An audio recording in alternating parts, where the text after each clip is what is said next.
Bonjour et bienvenue dans cette masterclass sur la nutrition et le bien-être de l'entrepreneur. Nous allons voir aujourd'hui le premier module, les bases de la nutrition. Avant d'attaquer, je me présente brièvement. Je m'appelle Florence, j'habite en Suisse et suis diététicienne, nutritionniste spécialisée pour accompagner les entrepreneurs, les cadres et les sportifs durant les périodes d'activité intenses, stressantes, afin de leur permettre d'avoir une alimentation adaptée à leur mode de vie afin d'éviter de prendre du poids, d'avoir des soucis digestifs, et également pour pouvoir être au maximum optimal, concentré et plein d'énergie tout au long de la journée afin d'être performant, et ça sans passer des heures en cuisine. On est parti, donc imaginez-vous un instant mettre du diesel dans une voiture à essence, ça risque de poser problème. L'alimentation, c'est la même chose sur le long terme. Si vous ne donnez pas la bonne alimentation à votre organisme, eh bien, vous risquez d'être embêté au fil du temps et encore plus pour un entrepreneur parce qu'il faut vraiment appeler un chat un chat. La nutrition est étroitement liée à votre résultat, à vos performances, à votre capacité à rester concentré, focus, à assimiler aussi les situations stressantes. Donc ici, vous êtes bien au bon endroit si vous voulez rester performant et au top de votre forme. Nous allons voir durant cette masterclass tout d'abord les différents macronutriments de l'alimentation, comment composer un repas correctement, comment planifier ses repas quand on est stressé, quand on n'a pas beaucoup de temps, comment faire pour avoir des repas sains sans cuisiner. On parlera de quelques idées de repas, de recettes également. On abordera le thème de la glycémie qui est extrêmement important, donc le taux de sucre sanguin, et de l'IMC, l'indice de masse corporelle, parce qu'il y a souvent des a priori sur ce sujet-là et ça vaut la peine d'aborder le sujet. Alors, quels sont les principaux macronutriments? On retrouve les protéines, les glucides et les lipides. Ne vous inquiétez pas, si ça paraît compliqué pour vous de premier abord, restez vraiment jusqu'à la fin parce qu'on va simplifier tout ça. Mais c'est important de connaître ces éléments-là pour pouvoir vraiment composer vos repas de la meilleure manière possible et pouvoir être focus sur votre business. Alors, les protéines, tout d'abord, imaginez-vous que les protéines sont constituées de différents acides aminés qu'on dit essentiels ou non essentiels. Les acides aminés essentiels, il y en a 9 et ce sont ceux dont l'organisme n'est pas capable de synthétiser par lui-même et qu'il doit avoir via l'alimentation, tandis que les acides aminés non essentiels sont importants aussi, mais peuvent être synthétisés par l'organisme.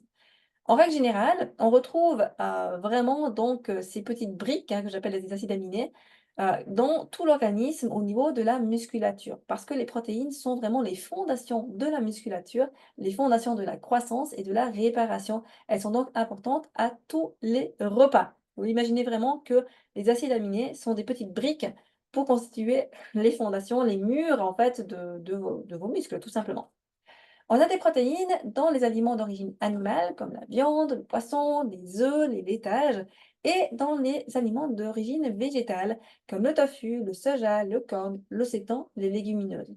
Attention, juste une information pour les personnes végétariennes, si vous vous nourrissez uniquement de sources de protéines végétales, soyez attentif à les assimiler avec des céréales afin d'avoir tous les acides aminés dont vous avez besoin. Et ça peut nécessiter d'avoir un coaching en nutrition en privé pour savoir exactement comment associer correctement les protéines, parce que dans les protéines végétales, il n'y a donc pas tous les acides aminés essentiels. Voilà. Nous allons aborder ensuite le sujet des glucides. Les glucides, ou aussi appelés sucres ou hydrates de carbone, sont vraiment le carburant de l'organisme. Ils permettent d'être rassasiés lors des repas, donc ils sont importants vraiment à chacun des repas que vous allez prendre en petite quantité, oui, mais régulièrement. On les retrouve dans différentes sources d'aliments, dans les farineux aux féculents, donc tout ce qui est pain, pâtes, riz, céréales, couscous, boulgour, maïs, etc. Dans les fruits et les légumes, alors même si dans les légumes il y en a très peu, il y en a quand même un petit peu, et dans les sucreries, le sucre on va rajouter le miel, les biscuits, le chocolat, etc. Parfois aussi dans les laitages, bien sûr il y a le sucre du lait, hein, qui est notamment le lactose entre autres, mais on va surtout retrouver également, des sucres, du saccharose qui n'est pas essentiel pour l'organisme. Il ne faudrait pas qu'il dépasse le 10 du volume total des sucres que vous prenez, dans la journée. Ça, c'est important. Nous allons voir maintenant la glycémie, qui est tout simplement le taux de sucre que vous avez dans le sang, quand vous mangez et au fil de la journée. L'objectif, ça va toujours être de faire en sorte que votre taux de sucre soit le plus stable possible, sur la journée et qu'il évite de faire des gros pics, des grosses vagues en haut et en bas. Parce que, en fait, ce qui est important de savoir, c'est que quand on a une glycémie qui n'est pas stable, on va avoir tendance à être fatigué, à être moins concentré et parfois avoir des sautes d'humeur. Et ça, c'est quelque chose qui est comme ça, on ne peut pas changer. C'est la glycémie qui influence tout ça.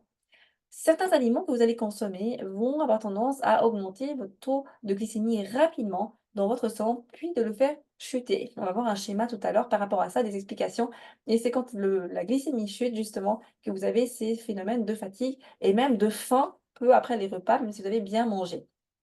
Donc la glycémie, elle doit être gérée correctement, sinon vous risquez également d'avoir le diabète de type 2 qui se déclare au fil du temps. Le diabète de type 2, j'entends, ce n'est pas le diabète 1 où il faut se piquer avec de l'insuline et qui est tout simplement qui apparaît déjà à l'enfance, mais c'est le diabète de l'adulte lié et notamment à l'alimentation et à l'hérédité.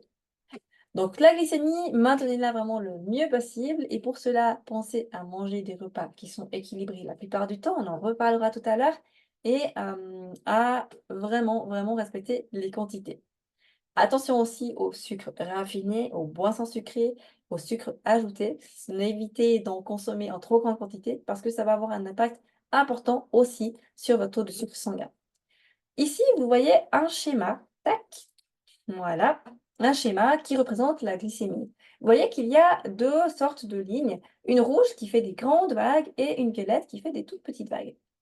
L'objectif, c'est donc de maintenir, comme la ligne violette, la glycémie la plus stable possible dans la journée en mangeant régulièrement des repas équilibrés.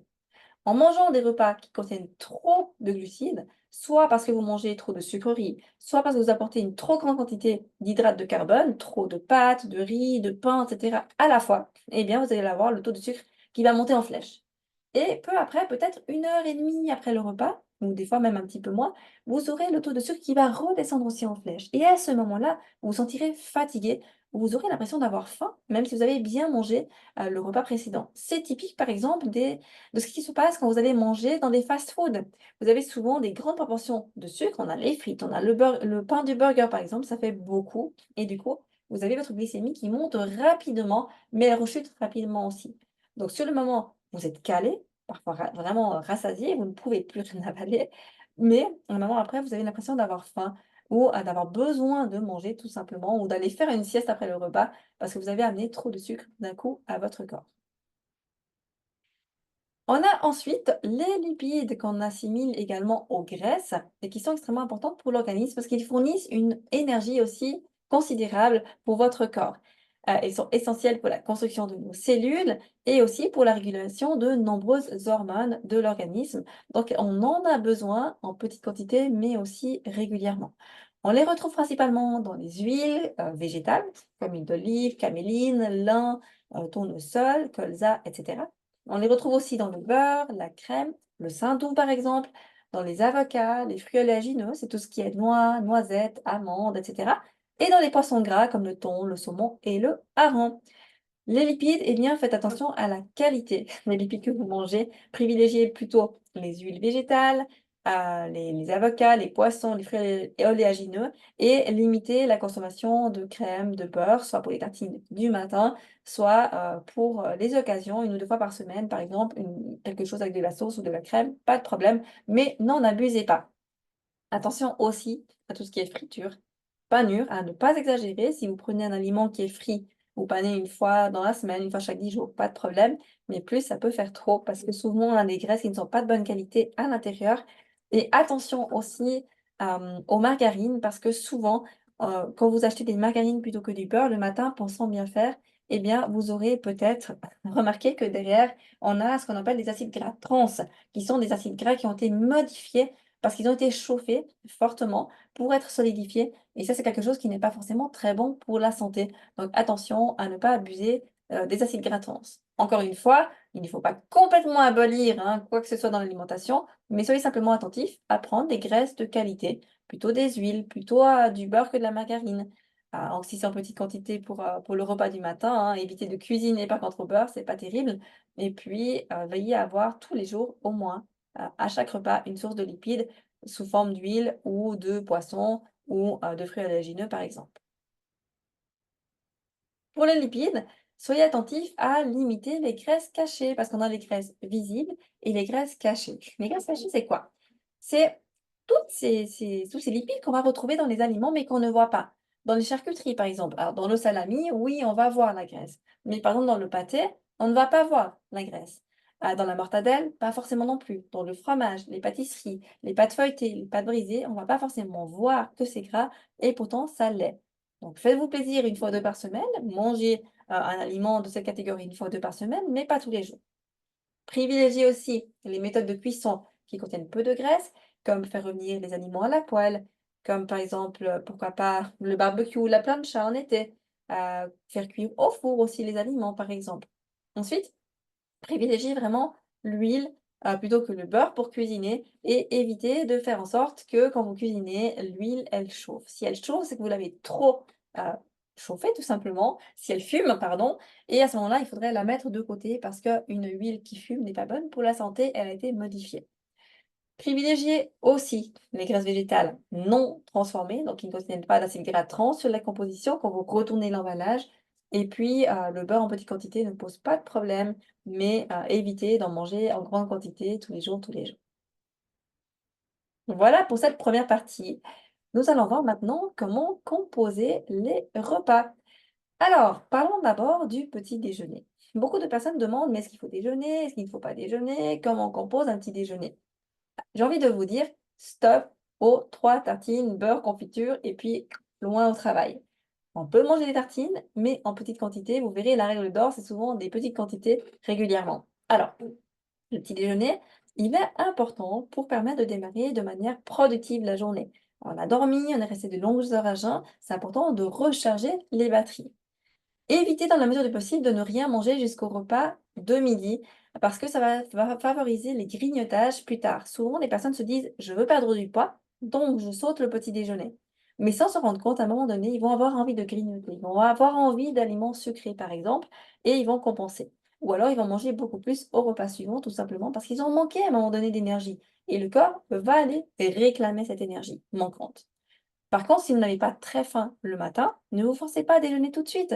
Vous pouvez très bien, au lieu d'un petit déjeuner complet, prendre une collation dans la matinée.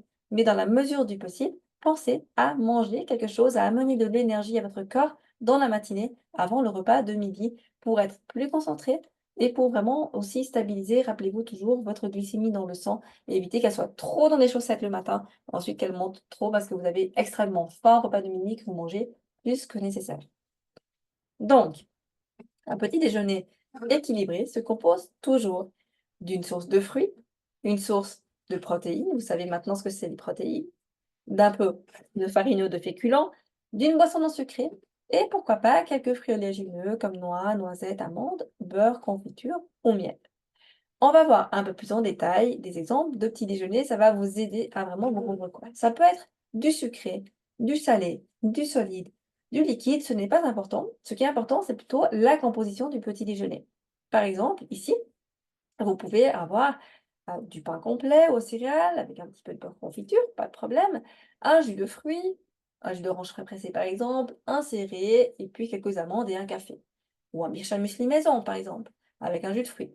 Ou alors du pain avec un peu d'avocat, du saumon fumé si vous aimez ça, quelques framboises, un thé vert. Voilà, vous avez différents exemples. Ou alors un shaker qui est fait de manière, heu, artisanale, maison, si on peut dire, avec, du fromage blanc, du lait, des fruits frais par exemple, des graines de chia, un peu de sirop d'agave ou de miel et un café. Ou, pour les personnes qui n'ont pas le temps, oui, la solution de prendre un shaker qui contient des protéines et des glucides, ça peut être intéressant, mais évitez de prendre un shaker 100 protéines parce que la protéine a toujours besoin d'un petit peu de glucides pour être assimilée correctement. Donc prenez au moins un fruit avec si vous avez un shaker de protéines pures. Ou alors encore d'autres exemples ici, vous voyez des œufs brouillés, du pain, des fruits, quelques noix, et cetera. Donc si vous n'avez pas faim pour un petit déjeuner complet, vous pouvez très bien vous dire: «Ben tiens, ce matin, je prends mon café et je vais prendre tout simplement, par exemple, une tartine et puis mon jus d'orange» et vous pouvez prendre un céré plus tard dans la matinée au boulot, par exemple. Ou, prendre, un céré le matin avec un jus de fruits et prendre un petit bout de pain plus tard. C'est possible aussi, donc ne vous forcez jamais à prendre un petit déjeuner complet et si vous voyez que le matin vous peinez à déjeuner, essayez de manger au moins une source de protéines avec un fruit dans le courant de la matinée pour amener quand même un peu d'énergie et éviter d'avoir trop faim au repas de midi. Ensuite, un repas équilibré. Qu'est-ce que c'est? Comment on le compose pour le repas du midi, du soir? Et pourquoi équilibrer vraiment ce repas? C'est très simple. Un repas adapté permet de garder de l'énergie constante dans la journée et une concentration optimale. J'imagine que ça vous est déjà arrivé d'avoir parfois des moments où vous arrivez en fin de matinée et pouf, vous êtes fatigué, vous devenez un petit peu irritable parce que vous avez faim. Ou alors que vous ruez sur l'assiette parce que vous avez eu très faim, etc. C'est normal, ça arrive à beaucoup de personnes, mais il y a des moyens de remédier à tout ça. Le repas équilibré évite donc aussi les coups de fatigue, les envies de faire la sieste après les repas. Ils permettent aussi d'éviter les fringales parce que le taux d'énergie reste stable dans la journée. Et un repas équilibré se constitue d'une seule assiette. On ne va pas forcément se resservir une deuxième assiette, une troisième assiette. C'est une assiette, mais une assiette qui est adaptée. Pensez toujours à une chose, c'est que peu importe tous les conseils que je vais pouvoir vous donner, de temps à autre, il va falloir oublier tout ce que je vous raconte. Et oui, c'est important parce que l'alimentation équilibrée, ce n'est pas faire tout parfaitement juste. Non, c'est bien s'alimenter, avoir conscience de ce à quoi correspond une bonne alimentation, mais c'est faire 80% du temps le mieux possible et le 20% du temps, eh bien, faites-vous plaisir. On oublie les conseils de la nutritionniste et on ne tient pas vraiment compte de l'équilibre alimentaire. On pense à son propre plaisir. C'est important pour les côtés social, c'est important pour la tête et c'est important aussi parce que si vous supprimez complètement les repas qui sont un peu plus riches, par exemple, eh bien, vous aurez à un moment donné de la peine à les digérer et à les supporter si vous êtes invité chez quelqu'un et vous risquez d'être malade, ce serait dommage. Donc, 80% du temps, on mange bien et 20%, eh bien, on se lâche, on se fait plaisir. Une assiette équilibrée, c'est quoi? On va le voir sous forme de schéma, mais c'est très simple. C'est plus ou moins le tiers de chaque aliment. Le tiers de protéines, le tiers de farineux et le tiers de légumes. Si je vous montre à l'écran un schéma, hop, c'est très simple. Alors, on dira que pour les hommes, c'est vraiment un tiers, un tiers, un tiers de manière générale. OK? Pour une femme, tout dépend un peu de l'objectif. Si l'objectif, c'est de perdre un petit peu du poids, on va simplement diminuer un peu au niveau des féculents. On va les garder, mais on va passer plutôt à un quart de féculents. Et on va augmenter un peu les légumes, presque un peu moins que la moitié de l'assiette de légumes. Et puis, on va garder les protéines la même part que pour les hommes, par exemple. OK?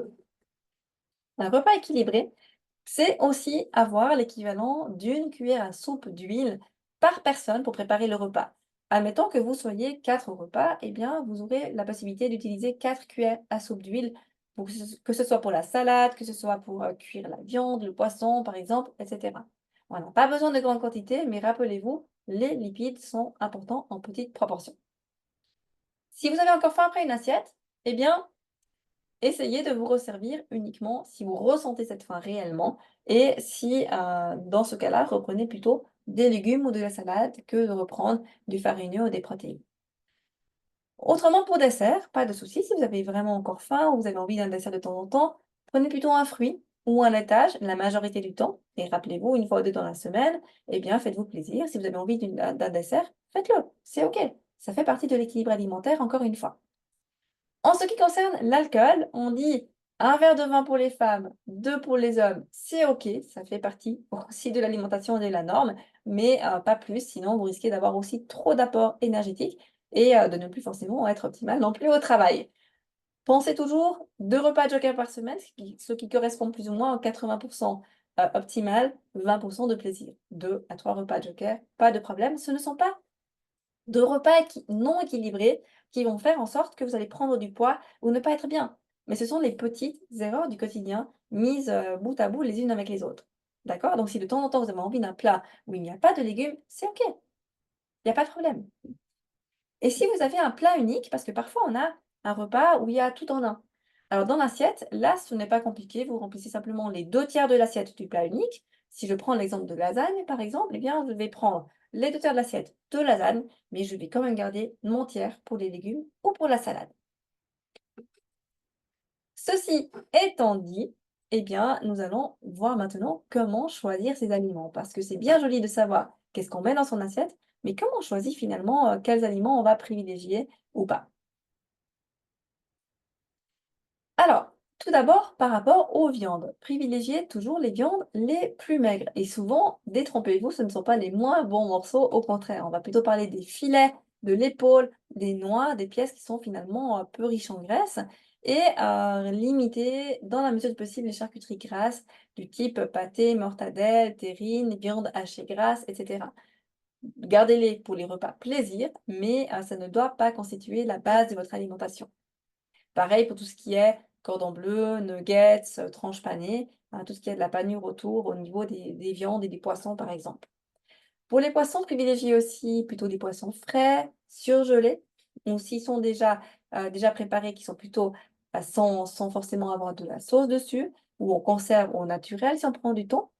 Pour les féculents aussi, privilégiez des aliments complets dans la mesure du possible et des aliments qui ne sont pas déjà avec des listes d'ingrédients à rallonge. Ça, c'est quelque chose qui est très important aussi parce que souvent les aliments pré-cuisinés ont tendance à avoir beaucoup de sel, beaucoup de conservateurs, etc. Et beaucoup de graisse aussi. Donc, limitez ces plats pré-cuisinés et puis, bah, s'ils sont indispensables, on va vraiment travailler ensuite en privé sur, comment on fait pour regarder, pour choisir un plat. Mais gardez en tête globalement que les plats pré-cuisinés, les plats industriels en fait, qui contiennent moins que 10 grammes de graisse, donc de lipides dans le tableau des compositions que, pour 100 grammes d'aliments, c'est OK, c'est raisonnable, vous pouvez en prendre. Maintenant, un plat préparé qui contient plus de 10 grammes de lipides, pour 100 grammes d'aliments, ça commence à faire beaucoup, donc gardez-les vraiment ponctuellement. Pardon. Ensuite, attention aux crustacés. On dit souvent, le poisson, c'est bon pour la santé, oui, les crustacés aussi, mais il y a un mais, évitez d'en manger plus que 2 fois par mois, parce que même s'ils ne sont pas gras, ils contiennent beaucoup de cholestérol.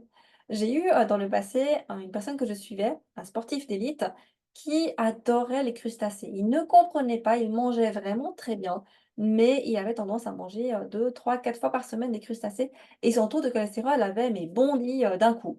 Donc on a vraiment, analysé son alimentation et on s'est rendu compte qu'il en mangeait trop, et du coup on a réduit sa consommation de crustacés, coquillages, crevettes, gambas et cetera et du coup son taux de cholestérol est redescendu, tout à fait à la norme.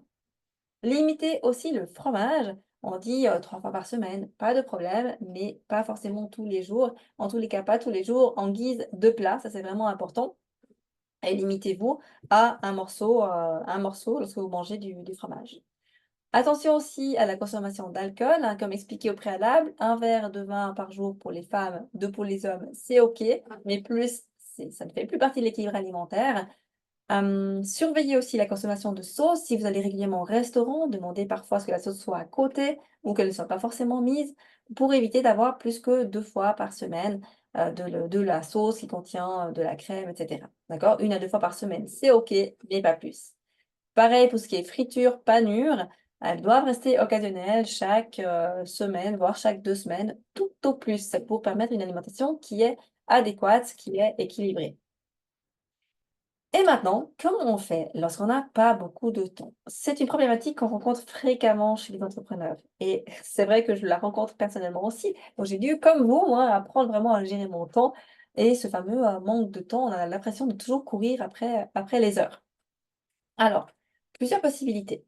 Vous pouvez tout d'abord choisir un jour de la semaine où vous avez congé ou alors où vous avez un peu plus de temps pour préparer plusieurs repas que vous allez utiliser sur plusieurs jours par la suite. Choisissez des recettes simples, des recettes polyvalentes qui peuvent être utilisées pour différentes choses, hein. Par exemple, si vous cuisinez du poulet, vous pouvez en cuisiner en plus grande quantité, on va le voir dans un instant, et puis l'utiliser de différentes manières pour plusieurs repas. Donc, sélectionnez au moins 3 types de farineux, 3 types de protéines et 3 types de légumes et vous verrez que vous pourrez vraiment déjà composer, de nombreux repas pour votre semaine à venir. Pensez à stocker les repas au frais pour une fraîcheur vraiment optimale et pensez aussi au congélateur. Il y a de nombreux aliments que vous pouvez congeler et ressortir, quand vous n'avez pas forcément le temps de cuisiner quelque chose, par exemple. Alors, voilà. Ensuite, prévoyez toujours des repas qui sont simples, qui sont rapides à préparer, comme des salades composées, des bols de céréales complètes avec des fruits, des noix pour le matin, des wraps aussi. Vous prenez ces pâtes à tortillas, il y en a même des complets. Vous mettez un peu de légumes, un peu de protéines dedans et le tour est joué. Pensez aussi aux aliments qui sont prêts à consommer ou à emporter. On a des salades de quinoa, des plateaux de légumes, du houmous, des yogourts grecs, des fruits, des noix, plein de choses, des smoothies, on trouve de plus en plus de smoothies aussi, même des smoothies protéinés. Ils peuvent vraiment vous dépanner et garder des collations saines sous la main, au cas où vous n'avez pas le temps de manger. Mieux vaut manger quelque chose de sain que, d'aller, prendre un sandwich qui ne serait pas forcément, de bonne qualité ou d'aller au premier fast-food que vous voyez. Donc, par exemple, ayez en réserve des barres de céréales, des barres protéinées, des fruits frais, des bâtonnets de légumes, avec du houmous par exemple, quelques yogourts ou autres, des fruits oléagineux si vous êtes au bureau ou en déplacement, pour éviter de grignoter aussi dans la journée. Alors, si je vous donne des exemples, parce que c'est important d'avoir des exemples concrets devant les yeux pour pouvoir savoir comment gérer ces repas quand on n'a pas beaucoup de temps, ici vous avez des exemples de repas chauds. Vous avez par exemple du poulet, vous voyez, j'ai mis en rouge par exemple le poulet, parce qu'on peut le reprendre à plusieurs endroits. Le poulet, par exemple, eh bien, vous pouvez l'utiliser, vous avez un poulet, que ce soit sous forme de poitrine ou un poulet entier, vous faites cuire votre poulet une première fois et vous pouvez le consommer avec des pâtes à la tomate, par exemple, et une salade, ça fait un repas équilibré. Les restes de poulet, vous pourrez les réutiliser un autre jour pour les faire en émincé, par exemple, en émincé au curry, ou pour remettre simplement du poulet dans une salade. Il reste du poulet, OK, pas besoin de le réchauffer, on le met dans une salade avec, un peu, de riz ou un peu de pâtes, avec, des tomates, avec quelques carottes ou autre et vous avez un repas équilibré. Pareil avec du saumon, par exemple. Si vous avez du saumon, vous faites du saumon au four, par exemple, avec du riz et puis des légumes, eh bien, il vous reste du saumon, cuisez-en davantage, réutilisez-le. Peut-être pour faire, des pâtes au saumon avec un petit peu de légumes ou une salade. Peut-être pour, le mettre dans une salade tout simplement aussi. Au même titre que vous feriez une salade niçoise avec du thon, vous pouvez mettre du saumon dedans. Et pensez vraiment à réutiliser parce que les aliments se gardent quand même, ne serait-ce que 3 jours. Imaginez-vous si vous faites cuire un poulet entier, si vous êtes seul ou 2 ou même vous en faites cuire 2 si jamais ou plusieurs poitrines de poulet, réutilisez, pensez optimiser et puis vous pouvez remanger peut-être 2 jours après. Vous mangez le jour 1 peut-être et le jour 3 ou le jour 4 et ça vous permet d'avoir quand même des aliments différents, mais de ne pas vous embêter à cuisiner régulièrement.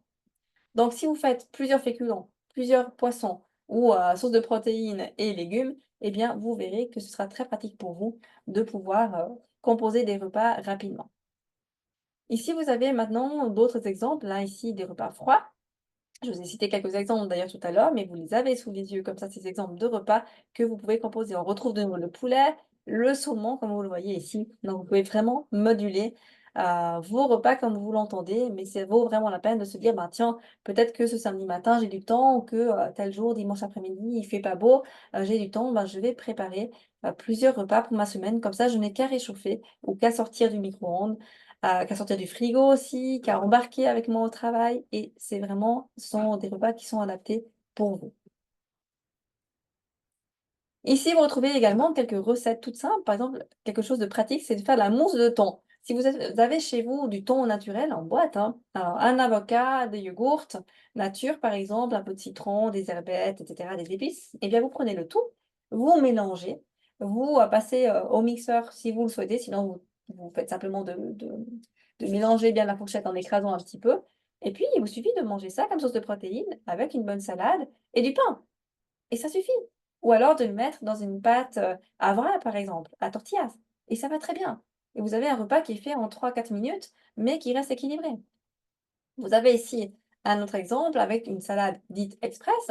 Vous prenez des restes de poulet qui ont été déjà cuits, des restes de pâtes ou de riz que vous avez eu à un autre repas, des légumes, tac tac, vous mélangez, vous faites une sauce à salade avec du citron, un peu de vinaigre, un peu d'huile, des épices, des herbettes et c'est tout. Et vous avez un repas qui est tout à fait équilibré et qui est fait en quelques minutes parce que vous avez fait un autre repas une autre fois, par exemple. On a encore, la problématique de: «Ouais, OK, c'est sympa cette idée de recette, mais si je n'ai pas envie de cuisiner ou si je ne peux pas cuisiner?» Eh bien, à ce moment-là, on a aussi une astuce qui est toute simple. Faites des réserves stratégiques de certains aliments chez vous, dans les placards, dans les frigos et cetera.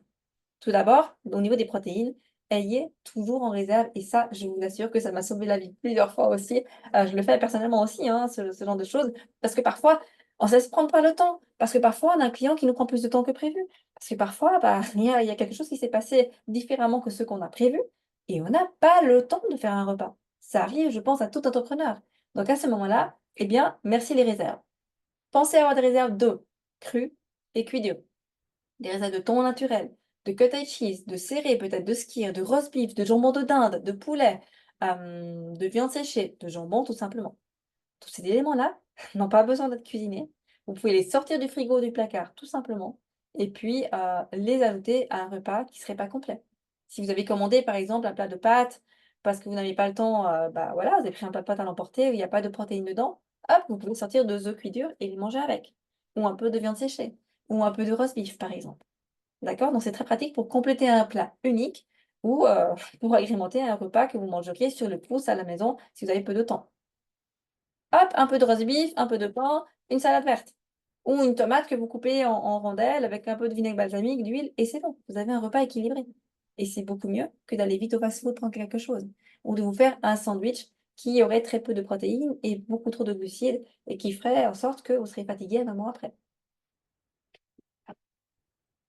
Autre idée de réserve que vous pouvez avoir chez vous, ce sont des réserves de fruits, de légumes.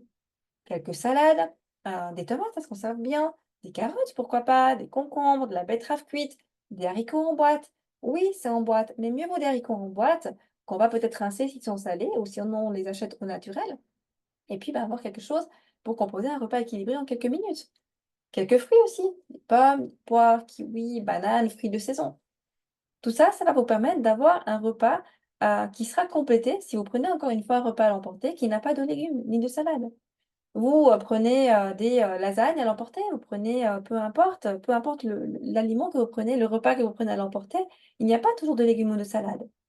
Mais combien de temps ça vous prend de croquer une carotte? Combien de temps ça vous prend de, couper une tomate en 4, un peu d'huile, vinaigre, fini, terminé?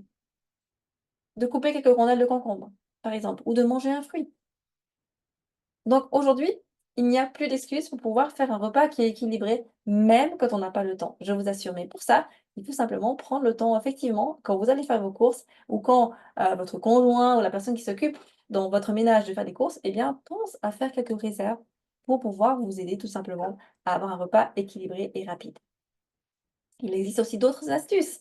Dans la sauce de farineux, produits céréaliers, ayez en réserve, vous avez des sachets des fois de riz qui sont déjà cuits sous vide, ou du pain pré-cuit, ou des épis de maïs qui sont déjà cuits, que vous n'avez qu'à chauffer, ou même manger froid. Une boîte de maïs. Le maïs, rappelez-vous, ce sont des farineux, des féculents et pas des légumes. Des flocons d'avoine pour manger avec voilà, un peu de yogourt, un peu de fruits, quelques noix si vous n'avez vraiment pas le temps. Vous n'avez aujourd'hui plus d'excuses pour savoir comment faire quand vous n'avez pas le temps de cuisiner. Et ça, ce sont des sources de glucides intéressantes qui vont vous aider à compléter votre repas. Dernière astuce aussi, vous pouvez très bien, alors soit vous avez de la sauce à salade que vous achetez, soit ce qui est le plus recommandé, c'est de la faire vous-même. Mais à ce moment-là, pourquoi faire un tout petit peu de sauce à salade à chaque fois? Ça vous prend à chaque fois 5 minutes. Alors que si vous prépariez une fois dans la semaine un shaker d'un demi-litre, par exemple, de sauce à salade, ça vous durerait un bon moment. Et finalement, au niveau du temps, ça ne vous prendra pas plus de temps à préparer. Parce que verser, oui, alors quelques secondes de plus, verser un peu plus d'huile, un peu plus de vinaigre, mais au final, vous le faites une fois pour la semaine et c'est tellement pratique à avoir. Donc là, maintenant, vous avez vraiment toute une série d'astuces pour pouvoir vous prendre en main et pouvoir manger très rapidement, en quelques instants, même sans forcément cuisiner. Autre élément important à aborder aujourd'hui, ce sont les collations. Parce que beaucoup de personnes me posent la question, mais les collations, les encas, les goûters, c'est fait pour les enfants uniquement, pas pour les adultes. Eh bien, détrompez-vous vraiment. Que penser des collations? Alors, les collations ne sont pas des grignotages. On verra dans un autre module, la partie grignotage, etc. Mais les collations sont des moments où vous allez manger quelque chose. Vous les prenez en étant assis, posé, sans travailler, au même titre qu'il est important de prendre des repas en ayant conscience en étant posé.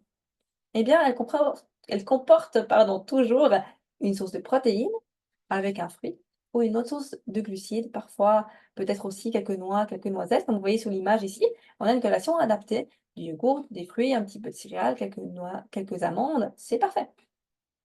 Elles sont utiles et parfois nécessaires, les collations. Pas tout le temps, mais selon les personnes. Si vous avez des très longs moments entre deux repas, Si vous avez plus que 4-5 heures, parfois on a jusqu'à 6-7-8 heures entre 2 repas, entre 2 repas de midi et du soir par exemple, si vous mangez entre 12 et 13 heures et que vous mangez entre 19 et 20 heures, c'est normal d'avoir faim entre 2. Parce que, bah, si vous mangez une assiette qui est normale, avec les bonnes proportions, que vous ne vous resservez pas forcément, il est possible que vers les 3-4 heures, 4 heures peut-être, ouais, vers les 4 heures, vous ayez faim.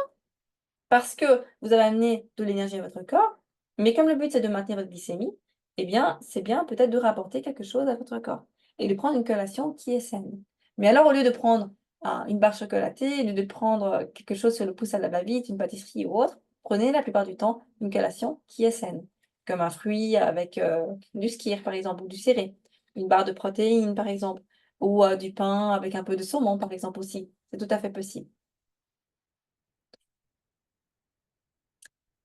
Et maintenant, comment faire pour pouvoir, manger au restaurant? Quand on va souvent au restaurant, c'est parfois compliqué parce qu'on se dit: «Mais qu'est-ce que je vais choisir? Qu'est-ce que je vais prendre? Est-ce que c'est pas trop? Est-ce que ci? Est-ce que ça?»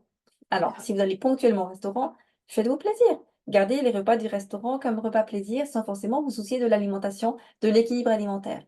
Maintenant, par contre, si vous allez souvent au restaurant, ça vaut la peine quand même d'être attentif à différentes choses. On va le voir ici. Alors, manger souvent au restaurant, c'est vrai que ça peut paraître incompatible, hein, avec l'équilibre alimentaire et pourtant, c'est possible de le faire correctement avec des astuces vraiment toutes simples, OK? Et gardez toujours en tête donc un repas qui n'est pas équilibré de temps à autre. C'est OK, mais il faut vraiment mettre en place des petites astuces, toutes simples pour pouvoir éviter les soucis à ce niveau-là. Donc comment on gère ses repas au restaurant? C'est très simple. Tout d'abord, prenez le temps de manger. Évitez de manger, à la même vitesse que vous travaillez, à la va-vite, le plus rapidement possible. Dites-vous: «OK, maintenant je suis posée, je suis au restaurant, je souffle un coup et je prends le temps de manger correctement». Ne vous forcez pas non plus à finir votre assiette. Beaucoup de personnes sont habituées à finir absolument, à avoir de la difficulté à laisser quelque chose au fond de l'assiette. Mais ce n'est pas le bon comportement. Un enfant, par exemple, qui n'a plus faim, il va arrêter de manger. Il ne va pas se forcer à finir votre assiette. Pourquoi est-ce que vous le faites? Posez-vous cette question. Pourquoi vous le faites? On le verra dans un autre module, hein, cet aspect-là, mais ne vous forcez pas forcément à finir l'assiette absolument ou finir l'assiette du voisin. Pensez à privilégier les entrées plutôt légères, plutôt des salades, plutôt une soupe, d'accord? Des crudités, par exemple, au lieu de prendre, des feuilletés, des veules au vent ou des pâtés et cetera. Pensez à éloigner la corbeille de pain. La corbeille de pain, elle est traître parce qu'on a tendance à vouloir saucer la sauce à salade, ou la sauce qui est au fond de l'assiette et quand on a faim puis qu'on attend le repas, souvent on se dit: «Mmh, un petit bout de pain pour caler un peu l'estomac». Mais ce fameux pain que vous prenez en plus du repas, eh bien, ce sont tous des glucides en plus que vous allez ajouter à votre organisme et qui vont faire que vous risquez d'en apporter trop à votre corps d'un coup et que vous aurez de nouveau cette fameuse glycémie qui va faire des grosses vagues. Et donc, évitez de saucer hein, le pain et la sauce à salade, sauf de temps à autre, on est d'accord. Privilégiez le menu du jour si vous allez souvent au restaurant. Alors oui, au niveau des proportions, ce ne sera pas forcément l'idéal, mais vous aurez pratiquement tout le temps soit de la salade, soit des légumes, un peu de protéines et des glucides et des farineux. OK? Pensez, si vous avez un menu qui est servi avec des frites ou du gratin, ou des aliments qui sont plus riches ou voilà, ou avec des sauces à la crème par exemple, vous avez le droit de demander sans sauce. Vous avez le droit de demander à la place des frites d'avoir du riz ou des pommes de terre en purée ou des pâtes. Encore une fois, de temps à autre, faites-vous plaisir. Prenez ces fameuses frites, ce gratin de légumes par exemple, mais la sauce, au poivre vert. Mais si ça devient tous les jours ou très souvent dans la semaine, là, pensez à juste demander autre chose à la place. Parce que dans un restaurant, même si vous avez le menu du jour, il y a toujours un autre féculent qui est préparé. Donc c'est tout à fait possible d'avoir autre chose que des frites ou du gratin. Limitez vraiment aussi les sauces à la crème, et cetera, hein, si vous allez souvent au restaurant. Et puis, une autre astuce que vous pouvez, mettre en place, c'est que si, par exemple, vous allez dans un restaurant qui est, italien, OK? Vous n'avez pas le choix, il y a uniquement des pizzas et des pâtes. OK, plusieurs possibilités. Vous pouvez prendre une petite pizza avec une salade, mêlée, par exemple, une entrée qui comporte un peu de protéines dedans alors, à ce moment-là. Ou alors prendre une pizza de taille normale avec une salade en entrée et vous dire: «Bah, tiens, je vais être attentif à ne pas mettre de salami piquant dessus ou de lard dessus». Ou je vais pas forcément rajouter encore de l'huile, dessus. OK? Privilégier les fruits de mer, pas de jambon, différentes choses. Au même titre que si vous prenez des pâtes, au lieu de prendre peut-être des cannelloni pardon, gratinés ou des fameuses pâtes au saumon à la crème, prenez des pâtes bolognaises, des pâtes à la tomate, aux légumes, aux fruits de mer, par exemple. OK? Que vous dire d'autre par rapport au restaurant? Oui, alors le fromage, le fameux fromage à la fin des repas, gardez-le pour les occasions aussi, d'accord? Pas tout le temps, le dessert, la même chose. Et si vous prenez du dessert un peu plus régulièrement, eh bien, prenez plutôt une boule de sorbet ou de glace plutôt que des grosses pâtisseries, des gros gâteaux, et cetera. Ou un flan éventuellement, ça c'est possible aussi. Privilégiez aussi les boissons non sucrées dans la mesure du possible au restaurant et dites-vous, OK, un verre, voire 2 maximum, et ensuite c'est stop. Alternez peut-être, si vous êtes en repas d'affaires, pensez à alterner un verre de vin avec un verre d'eau. Ça va passer comme une lettre à la poste parce que vous boirez effectivement tranquillement, mais vous boirez votre verre et entre deux, vous alternez un petit peu. Minimisez aussi les digestifs, sauf bien entendu les occasions, hein, ou occasionnellement, parce que ça aussi, ça amène beaucoup d'énergie pour, finalement pas grand-chose d'intéressant au niveau de l'organisme. Si on prend en résumé ici, un petit schéma tout simple pour, le choix des aliments, le choix des repas. L'apéritif, privilégiez plutôt les jus, les eaux minérales plates ou gazeuses, ou alors vous dites: «Bah, je prends un verre à l'apéritif et un verre au repas et c'est OK, ensuite j'arrête». Les entrées plutôt salades, soupes, les viandes, enfin tout ce qui est protéines, privilégiez ce qui n'est pas plein de sauce, pas en friture, pas panure, hein, plutôt grillé tout simplement. Et puis la même chose pour les légumes.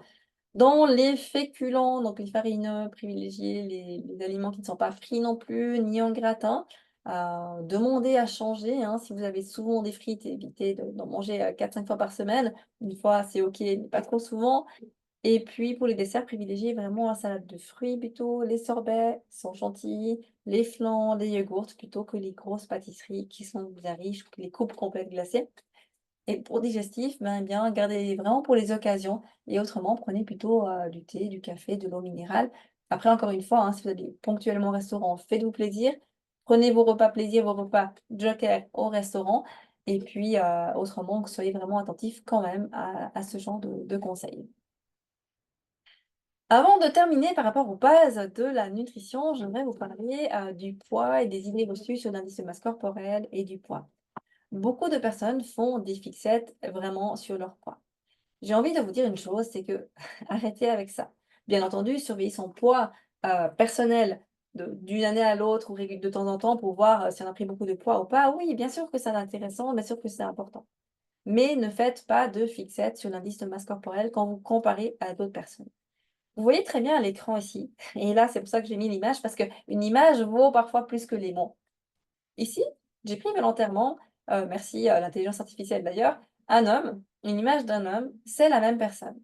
C'est la même personne qui a le même âge, la même taille et le même poids. Et pourtant, d'apparence, vous avez vu qu'elle est extrêmement différente, que ce soit sur l'image de gauche ou de droite. À gauche, on a une personne qui est musclée, qui est entretenue, qui est sportive, ok? Et à droite, on a une personne qui se laisse aller, qui n'est pas sportive et qui s'alimente pas correctement. Et c'est pour ça, j'avais vraiment envie de vous partager cette image parce que trop de personnes se disent: «Mon Dieu, je pèse tant, je fais tant» ou «comparé à toi» ou «comparé à X» et cetera.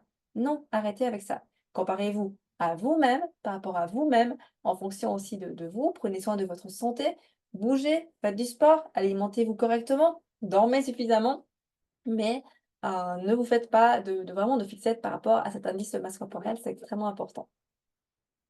Nous allons encore voir une dernière chose avant de vous laisser pour ce module, c'est comment évaluer sa perte de poids sans balance. La balance, une fois par semaine, si vous êtes en période de perte de poids, ok. La balance, une fois par mois, si vous êtes en période où vous regardez plus ou moins que tout se passe bien, ok. Mais s'il vous plaît, évitez de vous peser tous les jours. Les fluctuations de poids sont normales. Chez les femmes, selon la période mensuelle, eh bien forcément, il y a des fluctuations de 1, 2, 3 kilos. C'est normal. Si vous avez un repas qui est riche en sel, si vous avez un repas qui est copieux un jour, le lendemain, vous pourrez avoir jusqu'à 2 kilos en plus. C'est normal. Ça ne voudra pas dire que vous aurez pris 2 kilos de masse graisseuse, mais simplement que vous aurez mangé peut-être beaucoup, vous serez peut-être allé moins aux toilettes, que vous aurez effectivement retenu plus d'eau parce que plus de sel. Donc le poids, oui, surveillez de temps en temps, mais pas trop souvent. Par contre, vous pouvez aussi apprendre à mesurer votre perte de poids avec un ruban mètre, et ça, c'est intéressant. Parce qu'aussi, si vous faites du sport, à un moment donné, vous verrez, quand on fait du sport, il peut arriver qu'au début, on ne perd pas de poids. Par contre, on va resserrer le trou de la ceinture, de son pantalon, par exemple. Donc, munissez-vous d'un ruban-mètre et là, vous pouvez vraiment, mesurer différentes choses. Le buste, eh bien, pour ça, pour mesurer le tour de buste, vous vous tenez bien droit. Vous mesurez le tour de buste au niveau de la partie la plus charnue de la poitrine, tout simplement. OK? Bien entendu, il ne faut pas écraser la poitrine, hein, pour les femmes, mais simplement poser dessus. Pour les mesures de la taille, elle se prend vraiment au niveau le plus fin, chez vous de la taille, c'est plus ou moins 2 centimètres au-dessous du nombril. Les hanches se prennent au niveau de l'endroit le plus charnu du bassin, à plus ou moins à mi-hauteur des fesses. Les tours de bras, eh bien, vous levez le bras simplement à la hauteur des épaules, comme ça. Et puis, vous allez mesurer le tour du biceps à l'endroit le plus épais, en contractant votre muscle. Vous pouvez faire la même chose, le bras posé en bas, et puis sans contracter le muscle pour voir la différence aussi, hein, de la musculature. Et pour le tour de cuisse, vous pouvez mesurer à l'endroit le plus charnu de la cuisse également, une fois en contractant, une fois sans contracter, pour voir la différence aussi. OK? Et bah, tout simplement aussi regarder toujours le trou de la ceinture pour voir comment vous évoluez quand vous commencez à vous prendre en main, à faire du sport, à manger correctement.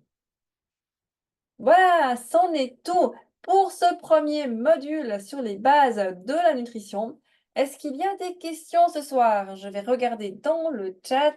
Alors, laissez-moi juste quelques instants. Je vais alors, tac. Alors, est-ce important de manger plutôt chaud à midi ou le soir? Alors non, c'est pas important. En fait, il faut faire ce qui vous correspond le plus. Si en règle générale, on dit effectivement que il est bien le soir de ne pas surcharger son estomac juste avant de dormir. Essayez d'avoir au moins 2 heures entre le moment où vous mangez et ensuite où vous allez aller dormir pour que votre estomac ait le temps de se vider correctement, etc. Mais que le repas soit chaud ou froid, ce n'est pas très important. Ce qui va être important, ce qui va faire la différence, ça va être la composition de ce repas. Veillez toujours à avoir les 3 éléments dans votre assiette, d'éviter peut-être des repas trop copieux le soir, par exemple d'éviter d'aller manger une pizza le soir si vous êtes, si vous avez tendance à être fragile de l'estomac, de la digestion, et cetera. Mais ça fera aussi partie d'un prochain module. Mais non, il n'y a pas autrement d'importance à manger chaud ou froid, plutôt le midi que le soir. Prenez peut-être le repas chaud au moment qui vous correspond le plus, où vous avez le plus de temps pour manger, que ce soit le midi ou le soir. Alors, je vais voir s'il y a d'autres questions. Heu,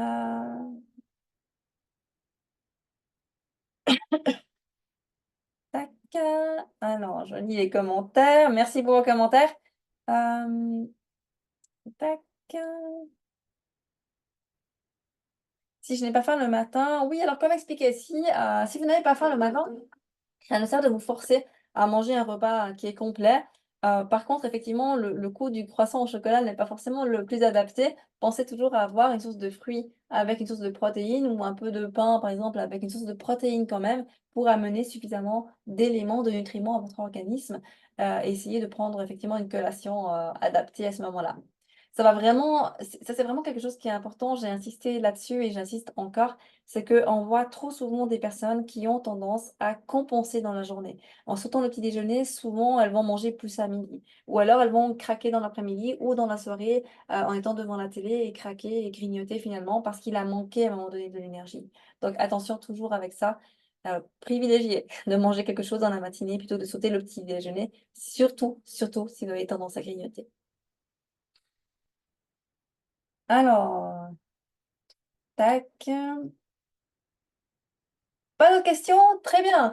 Alors, je vous remercie pour votre attention. Merci d'avoir participé également en posant des questions et on se retrouve prochainement pour un prochain module. Une très, très belle fin de journée et au plaisir de vous retrouver.